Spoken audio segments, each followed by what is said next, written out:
பாடல் பெற்ற திருமாலோட கோயில். அதுதான் 108 திவ்ய தேசங்கள் அப்படின்னு சொல்லுவாங்க.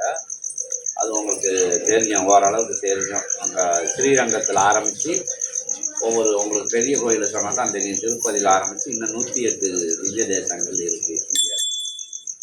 அப்போ இந்த 108 திவ்ய தேசங்களையும் ஒன்றா தரிசனம் பண்ண பாக்கியம். சரணாகதியோட ஏகாதசி, ஒவ்வொரு ஏகாதசிக்கும் 108 திவ்ய தேசங்களை ஒன்றா பார்க்கக்கூடிய நிலை. அவங்க 108 பெருமாள் கோயிலுக்கு மொத்தமாக போக முடியாது. அத்தனை கோயில் ஆற்றலையும் சிவசபை சீடர்களுக்கு அனுகிரகம் கொடுக்கும் இந்த சபை. அதையும் தாண்டி இப்போ என்ன சொல்லிட்டாங்கன்னா, சிவசபையோட சீடர்கள், சித்தனோட சீடர்கள் மெயினாக அதுதான். இங்கே சித்தனோட சீடர்கள், சிவமகா வாழை சித்தனோட சீடர்களுக்கு பிரபஞ்ச திவ்ய தேசமாக காட்சியது. ஏன்னா அவதாரத்தை நம்பினவங்க, இறையை நம்பினவங்க, இறை நூலுக்கு இருக்குன்னு நம்பினவங்க, நம்பி அதுக்கு ஏதோ பங்கு எடுத்துக்கிட்டவங்க. சீடர்கள்லாம் எப்படி பங்கு எடுத்துக்காங்களா, முதல்ல தண்ணியை மாற்றுவாங்க, அடுத்தவங்ககிட்ட சொல்லுவாங்க ரெண்டாவது வேலை. அப்பவே சீடர்கள்லாம் அவங்களுக்கெல்லாம் அந்த அனுகிரகம் கொடுக்க போயிட்டா நீங்கள் இங்கே பார்க்குற எப்படின்னா உங்களுக்கெல்லாம் எப்படி அனுகிரகங்கள் நடக்குன்னா அதன் மூலமாக தான் நடக்குது. இங்கே வரையில் 4 பேர்கிட்ட சொல்லையில் 40 பேர் ஆகுது. அந்த விஷயம் கணக்கு உங்களுக்கு. இப்போ சீடர்கள்லாம் அதுதான் பொண்ணு முன்னாடி குளிக்கணும் அப்படிங்கலாம் கிடையாது. அடிவெளிக்கு சரணாகதி. இங்கே உள்ள கொள்கையெல்லாம் உங்களுக்கு தெரியும். தன்னை தாழ்த்தணும், அவ்வளோதான். தன்னை அடையாளப்படுத்திக்கிடக்கூடாது. இங்கே ஒரு வளையமாக போடக்கூடாது. சித்தசபையில் இங்கே வளையம் போடுறதுக்கு ஏகப்பட்ட ஜனங்கள் இருக்குது. அதான் மெயினாக இப்போ குற்றமாக இங்கே பார்க்கப்படுது. சீடர்கள் அவங்கள உயர்த்ததுக்கு பாடுபடணும், தன்னை முன்னிலைப்படுத்தக்கூடாது. மாறி ஏங்குறதுனா அந்த தப்பு தான் சித்தசபையில் நடக்குது. தன்னை உணர தனக்கு ஒரு கேடில்லை அப்படிங்கிற விட்டுருக்கு பிரதியாரை பார்க்காங்க. எத்தனை பேரை பேசலாம், எத்தனை பேர் ஃபோன் நம்பரை பேசலாம், எத்தனை பேரை நம்ம வழி நடத்தலாம். உடனே பிரபஞ்ச சபையை எவ்வளோனாலும் வழி நடத்த முடியாது. பிரபஞ்ச சபை வழிபட்டு வரலாம். அவங்க பின்னாடி அவங்களுக்கு உண்டான ஆற்றல்களை கொடுப்பாங்க. அவங்க கேட்காம இருக்கிறவங்களுக்கு தான் இங்கே அனுப்புகிறோம். கேட்டு தன்னை முன்னிலைப்படுத்துறவங்க யாருக்கும் இங்கே அனுப்புகிறதும் கிடைக்காது. பையன் எவ்வளோ பெரிய நெருக்கமானவங்களாக இருந்தாலும் பையன் நைஸாக பிரபஞ்சம் பிரித்து எடுக்கிறேன். அதை மட்டும் தப்பை செய்யாதங்க. என்ன எல்லாரும் அந்த தப்பை செய்கிறாங்க. ஆனால் நான் சித்த சபைக்கு போகிறேன் அப்படின்னு முன்னிலைப்படுத்துகிறோம். இப்போ அந்த குற்றங்கள் இங்கே குற்ற செயல் தான். அது கண்டிக்கக்கூடிய விஷயம்தான். இருந்தாலும் இப்போ சபை வளர்றதுக்கு உண்டான தேவைகள் இருக்கிறதுனால சித்தர்கள் அமைதியாக பார்த்துட்டு இருக்காங்க. கொஞ்சம் கூட்டங்கள் வந்துச்சுன்னா நைஸாக விளக்கி விட்டுருவாங்க. ஒன்றே தான் சொல்லுங்க. அந்த விஷயங்கள் எந்த கிச்சன்லேருந்து ஆரம்பிச்சு இதெல்லாம் ரெக்கார்ட் பண்ண கிச்சன்லையும் பூர்வ ஜென்மத்தில் அவங்க ரொம்ப நல்லது செஞ்சுருக்காங்க தான் சித்தனாக இருக்குது. ஆனால் இங்கே அவதார சூட்சம் நடந்திருக்கிறதுனால சித்தனால் பூர்வ ஜென்ம புண்ணியத்தை கொடுக்க முடியும். அதான் உண்மை. அவனை பாவங்களை எல்லாம் பிரபஞ்சம் வாங்கி வச்சுக்கிட்டு அவனுக்கு இங்கே எப்படி எல்லாம் நூல் கிடைக்கி எப்படி அனுகிரகங்கள் கிடைக்கி எப்படி உங்களுக்கு கிடைக்கிற காட்சியெல்லாம் அந்த சிவ பிரபஞ்சத்துக்குள்ள ஏன் பேரை மாற்றி சொல்கிறாங்கன்னா ஒருத்தனும் பொறாமைக்குள்ளே உள்ளே போய் வணங்கி நிற்க மாட்டாங்க. அந்த சிவமகா வாழைச்சித்தன் நாமத்தை கூட சொல்லுறதுக்கு சில பேர் நாக்கு வர மாட்டேங்குது. அது அப்படி வந்துட்டால் பிரயோஜனமே கிடையாது. பைய வினைகளுக்குள்ளே அதை விடுதாங்க, புண்ணியத்தை விடுதாங்க. அதுக்காண்டி ஏன் நாமத்தை நான் சொல்லணும் அப்படிங்கிறது கிடையாது. அது ஆற்றல் பிரபஞ்சம் உள்ள புதைஞ்சு கிடக்கிற ஆற்றல். அதில் இருந்தால் எல்லா கரண்டும் போது எல்லா காட்சிகளும் கிடைக்கும். இங்கே எல்லாரும் உணர்வாங்க. இங்கே இருக்கையில் காட்சி கிடைக்கும். சபையோட தொடர்பு இல்லைன்னா ஒன்றுமே தெரியாது. அதை எல்லாரும் உணர்ந்துட்டாங்க. இங்கே உள்ளவங்க சபைக்கே வராட்டாலும் தூர தேசங்களில் இருந்தாலும் சபையோட நினைப்பாக இருக்கையில் காட்சிகள் கவனிச்சியாக செய்து. ஏன்னா இங்கே உள்ள ஆற்றல் அங்கே பகிரப்படுது. ஆற்றல்னா இந்த எல்லையிலையோ அந்த மரத்துலையோ இந்த பிள்ளையார் சிலையிலையோ உள்ள இதுவே கிடையாது. சித்தனோட ஆற்றலை பிரதிபலிக்கிறது பிம்பங்களாக உங்களுக்கு காட்டப்படுது. முதல்ல சித்தனையே காமிச்சா நம்ப மாட்டேங்குது. வீட்டிலேருந்து அதை உணர்ந்துக்கோங்க. நீங்கள் இங்கே வரணும்னு கூட கிடையாது. முழு சரணாதி அடைஞ்சா வீட்டிலே இருந்தால் கூட உங்களுக்கு அனுகிரகம் கிடையாது. சபை ஒன்று உலகத்தில் இருக்குன்னா அதுதான். சித்தன் பேசுறதை எல்லாரும் கேட்காங்கல்ல. ஒரு ஆள் தான் போயிட்டு வரலான்னு சொல்லலாம். அங்கே போனால் இந்த நாட்டில் பேசினார், அந்த நாட்டில் பேசுனார், சென்னையில் பேசினார். ஏன் வீட்டுக்குள்ளே உட்காந்துக்கிட்டீங்கன்னா யாரால முடியும்? ஒரு அவதார சூட்சமத்தினால தான் முடியும். எதுக்கு பேய் விசாசா வீட்டுக்குள்ளே உட்காந்துக்கிட்டு இருக்கும்? வந்துட்டா வேறு ஆட்டம்லாம் ஓடி போயிடும். அதனால தான் உங்களுக்கு நல்ல விஷயங்கள் நடக்குது. இன்றைய ஏகாதசி நாளிலிருந்து அந்த 3 சீடர்கள் உயர்வான சீடர்கள் சொல்லப்படுது. வந்துட்டு போக நான் நம்ப மாட்டேன்னா, அது வந்துட்டு போ, சாப்பிட்டு இருந்துக்கோ, பிரச்சனையே கிடையாது எங்களுக்கு அப்படின்னு விட்டுக்கூடாது இடம். ஆனால் உண்மையாக உடச்சி சொல்லணும்னா சித்தனை சரணடைஞ்சா தான் எல்லா தெய்வங்களும் அனுகிரகம் உங்களுக்கு கொடுக்கும். இப்போ சித்தி ஆகி நீ தவக்காட்சி பார்க்கணும்னா ஒரு ஜென்மம் காணாது. நீ வீட்டுக்குள்ளேயே இருந்து தவம் இருக்கலாம், உன்னைய உணரலாம், நீ வேற விஷயங்கள் இருக்கலாம். ஆனால் இங்கே உள்ள புண்ணியம் போகாது. இங்கே உள்ள புண்ணியம் எதுக்கு பயன்படுத்தப்படுதுன்னா யுக மாற்றத்துக்கு மட்டும்தான் வெளியே வருது. அப்போ தான் உங்கள் வீட்டில் இருக்கிற கஷ்டத்தை தீர்த்து வச்சாங்க.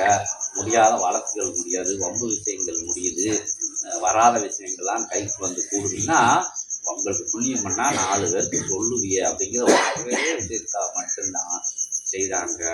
எனக்கு வந்த உடனே கிடைச்சிருச்சு, வந்த உடனே வெற்றின்னா உன்னை உள்ளே இழுக்கிறதுக்கு அவங்க முதல்ல உனக்கு வந்த உடனே நம்மள உடனே ஒரு நல்ல அனுகிரகத்தை கொடுக்குறாங்க. அதை தொடர்ச்சியாக வரையில் இங்கே வந்தவங்க ஃபுல்லாக உணர்றாங்க. இது இன்னைக்கு மனசில் ஏற்றிக்கோங்க. சின்ன கோயிலுக்கு கூட அனுகிரகங்களை வாங்கவும். ஏன்னா அகத்தியத்தை யார் பாரதிய சுந்தரி அகத்தியத்தை பேசவும். ஏன்னா எங்கேயாச்சும் எந்த வீட்லேயாச்சும் எந்த சித்தர்களை வழிபட்டவங்களாச்சும் எந்த ஜீவ சமாதிக்கு போங்க. நீங்கள் ஜீவ சமாதிக்கு விடாமல் போங்க, குலதெய்வம் கோயிலுக்கு விடாமல் போங்க. எந்த வீட்டிலாச்சும் பிள்ளைகள் புத்தி மாறி இருக்கா, நல்ல விஷயங்கள் நடந்திருக்கா பிள்ளைகளுக்கு இருக்காது. ஏன்னா அந்த வினையை அதை அனுபவிக்கணும். இங்கே வினையை தள்ளி வைக்கக்கூடிய இடம் இந்த சித்தக்கதை. வினையை சித்தனை ஏற்றுக்கலானோ தூரத்தில் தள்ளி வைக்கும், அது வேறு விஷயம். தள்ளி வச்சு புண்ணியங்களை கொடுக்கல உங்களுக்கு எல்லா விஷயங்கள் நடக்கும். நம்பிக்கையானவங்க வெற்றியாளர்களாக வளம் வாராங்க. முரட்டு நம்பிக்கை வேணும். ஒன்றும் செய்ய வேண்டாம். நீங்கள் இங்கே டொனேஷன் கொடுக்க வேண்டாம், எதுவும் செய்ய வேண்டாம். ஒரே நம்பிட்டாலேவும் உங்களுக்கு எல்லா விஷயமும் இருக்கும். என் பக்கத்தில் இருக்கணும்னு அவசியம் கிடையாது, வர முடியல அப்படின்னு அவசியம் கிடையாது. எல்லாம் சரணாகதி. இன்னைக்கு என்னமோ விஷயம்லாம் சொல்லுறாங்க, நாளைக்கு இப்படிலாம் உபதேசம் சொல்ல முடியாது. இருக்கிறவங்க பிடிச்சிக்கோங்க. நாளைக்கெல்லாம் அந்த இருக்கிற சீடர்கள் தான் உபதேசம் பண்ணுவாங்க. நாளைக்கு சித்தன் திருவாயிலிருந்தெல்லாம் வர்றது கம்மியாக தான் இருக்குன்னு சொல்லுறாங்க. நூல்களெல்லாம் ஆற்றலாக வரப்போகுது, அது வேற விஷயம்.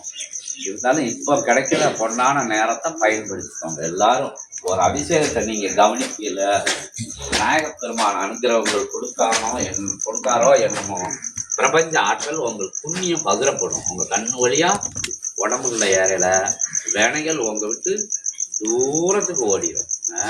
அதை அப்படி பிடிச்சிக்கணும். வினைகள்லாம் சும்மா லேசில் விரட்ட முடியாது. இப்படி விஷயங்கள் இப்படி உரைகள் எல்லாம் கேட்கல, நம்பி நிற்கல. இன்னைக்கு எல்லா ஆழ்வார்கள் நாயன்மார்கள் எல்லாம் அங்கே குவிஞ்சு இருக்காங்க. லேசாக நல்லது நினச்சா போதும் அவங்க ஒரு ஆசீர்வாதம் கொடுத்துட்டு போயிடுவாங்க. கோடான கோடி கணங்கள் இருக்கு கொடுத்ததுக்கு. எல்லாரும் சிவசபை சீடர்கள் எல்லாரும் அனுகிரகத்தை வாங்கணும். யாருமே சோட போகக்கூடாது அப்படிங்கிறது தான் மெயின்.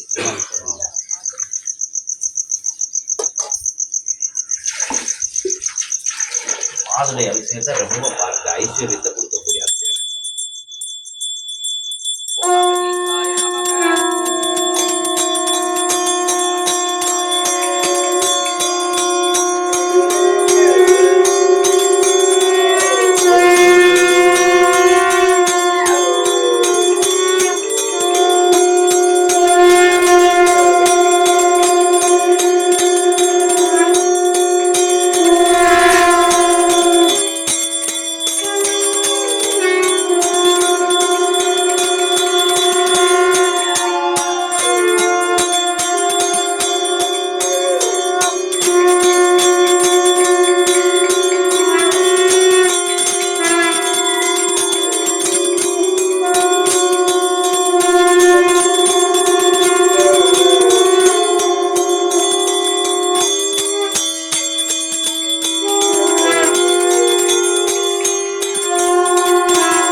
முடியாது.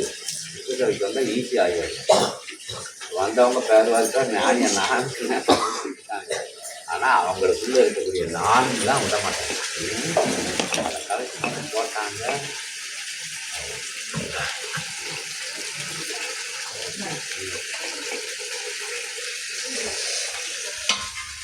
ஓம் அகதீசாய நமக.